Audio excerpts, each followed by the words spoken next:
Hi everyone. Here you're seeing me swatch out some of the Inktense colors that I'm trying to pick out for my drawing.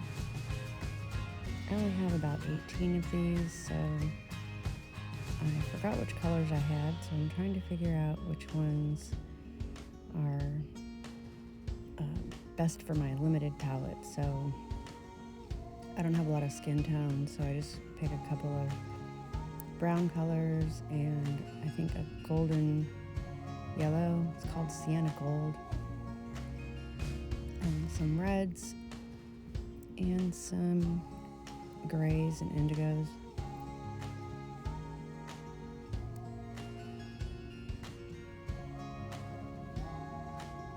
If you guys aren't familiar with Inktense pencils, they are water-soluble ink in a pencil form. And I guess the ink comes from mostly the way it looks once it's dried and how intense it can be when you activate it with the water, a little bit more than your average watercolor pencil.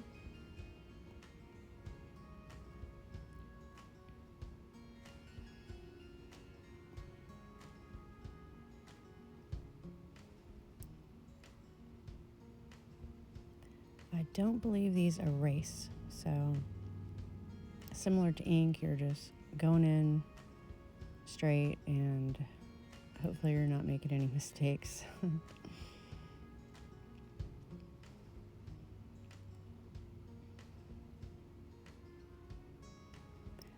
This is just a random portrait from imagination, no photo reference. I haven't used these pencils in a while, so I thought I would just try them out in my mixed media sketchbook and see if I can get some different effects than I would normally get with like colored pencils or regular ink, I guess. The texture of these pencils is really interesting. It's really soft and almost clay-like. They're not so soft that you can't sharpen them, but they're definitely a really interesting texture.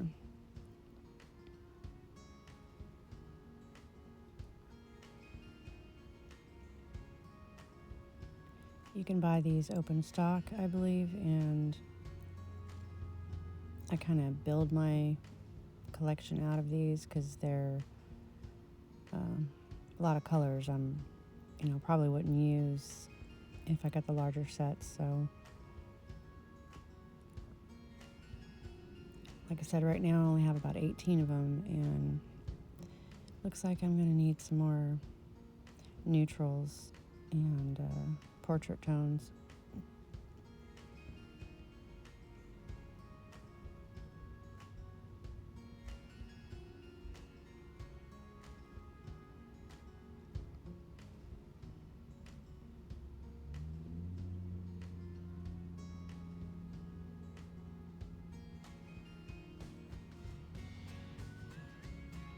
So I'm wondering if any of you guys have these pencils and if you like them, what you use them for.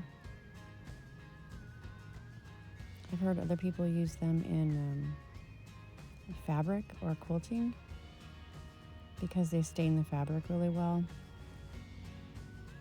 I've heard a lot of mixed opinions about them as far as them being stable once they're dry on the paper and not reactivating. Some people say you have to use a certain technique to do that.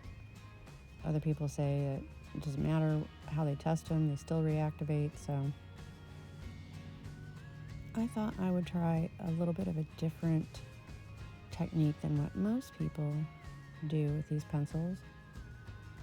And I do use a brush with some water on it just a little bit at the end of this video, but you'll see that I'm trying something that I don't think I've really seen anybody else do with these pencils to reactivate them with water. So yeah, stay stick around, you'll see what I mean and what kind of effect it produces.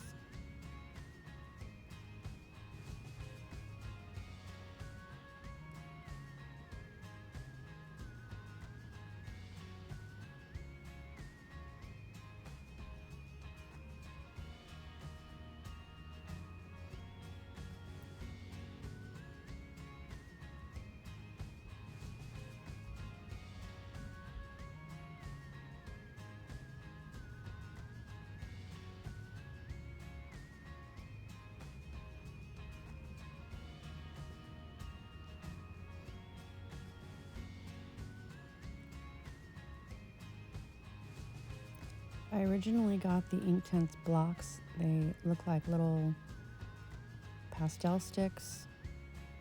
Texture is the same as they are on the pencil.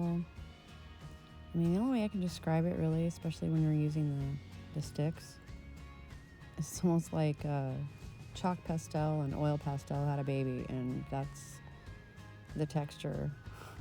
That's the best way I can describe it.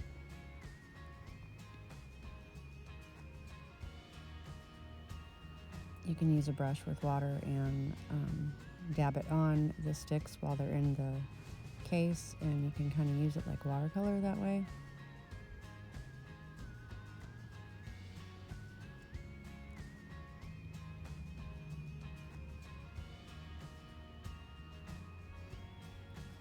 But I'm mostly just using these like I would colored pencil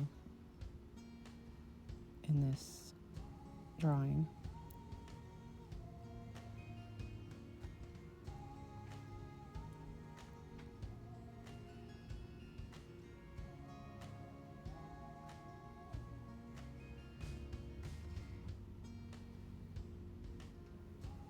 These things are really deceiving because when you're drawing with them, they don't really seem like they get super dark or any more intense than a normal colored pencil. So yeah, here I am using the sticks to do the hair. Otherwise, I'd be sharpening every 2 minutes with the pencil.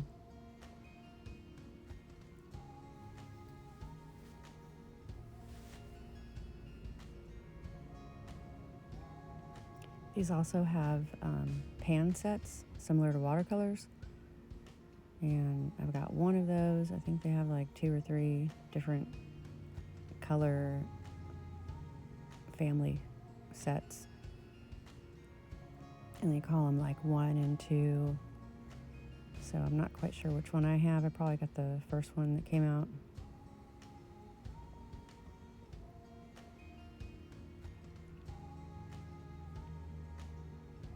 And I did not use those in this video. I did have them off to the side in case I wanted to, but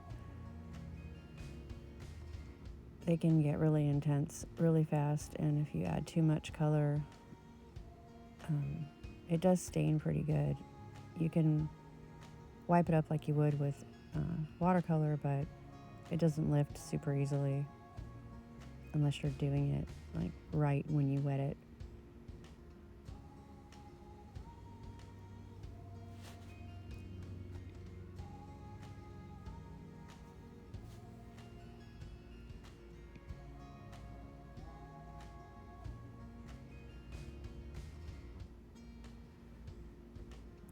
Yeah, I've pretty much been dedicated lately to looking through my art supplies, using stuff that I haven't touched in a while, trying to figure out what's the best way to use it. And I am reluctant to get rid of things, but if I absolutely can't find a use for it, and it's still in relatively good shape, I will take it to my local consignment store and or donate it to somebody I know would really like it. But lately I'm not hanging out with any artists that live near me. I do have this group that I just recently joined that I'm going to start going to in my local art guild, and they meet on Mondays. This November we're doing a watercolor leaves class, And so it's for the entire month of November. And in December, they're doing oil painting, and I'm pretty sure I'm going to do that because I can't really do it at home, and it just seems like a really cool way to do something that I have been wanting to do, but have a designated place to do it.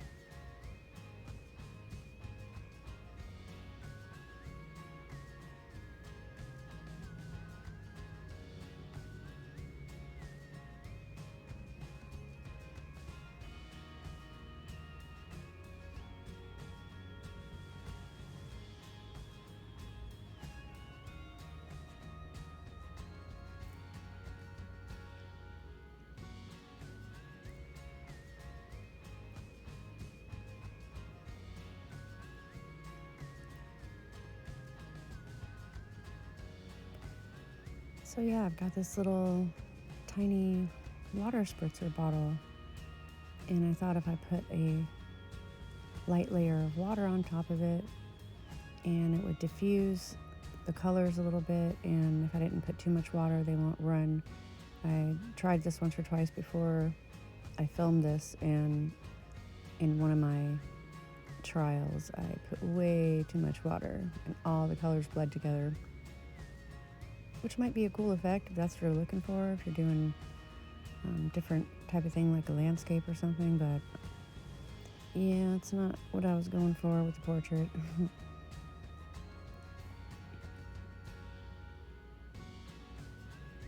I was checking just then to see if I put enough water. I wanted to put more water, and I'm using this brush to kind of mop up some of the extra pigment that I think I made like a drawing mistake at that earlier stages. And what's really cool about these is you don't have to use a brush on every little area. You don't have to wet every part that you've drawn with. You can leave some of it the way it is. You can add some water where you want it or don't want it. And I think they're kind of versatile in a lot of ways that maybe watercolor pencils aren't.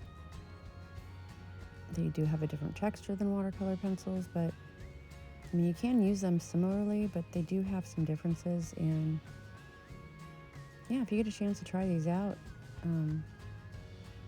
I recommend them.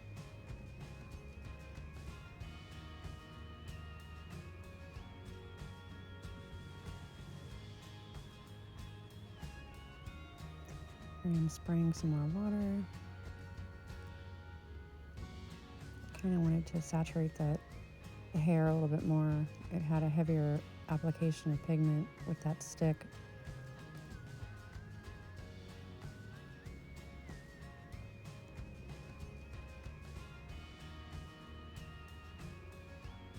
Yeah, plus this paper isn't exactly watercolor paper. It's mixed media paper, so I didn't want to get it too wet, but yeah. I really like how it diffused and has an interesting look.